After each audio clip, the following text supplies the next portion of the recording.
மக்களுக்காக செய்தோம் என்று சொல்வதற்கு மோடியிடம் எதுவும் இல்லை. ஏறத்தாழ 14 வருடங்கள் இந்தியாவில் ஆட்சி பொறுப்பில் இருக்கிறார் மோடி.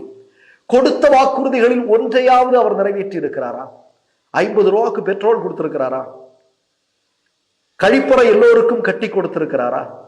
டாலர் மதிப்பை குறைத்திருக்கிறாரா?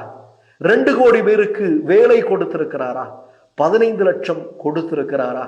இதுல ஏதாவது ஒன்று இந்தியாவில் இருக்கக்கூடிய எந்த கட்சியை நீங்கள் எடுத்துக்கொள்ளுங்கள், அவர்கள் தேர்தல் வாக்குறுதிகளாக கொடுத்ததில் பலவற்றை நிறைவேற்றி இருப்பார்கள், சிலரை செய்யாமல் இருந்திருப்பார்கள். ஆனால் மோடியும் RSS பாஜக கும்பலும் தான் தேர்தல் வாக்குறுதியாக கொடுத்தவற்றில் ஒன்றை கூட நிறைவேற்றாமல் இருக்கிறார்கள்.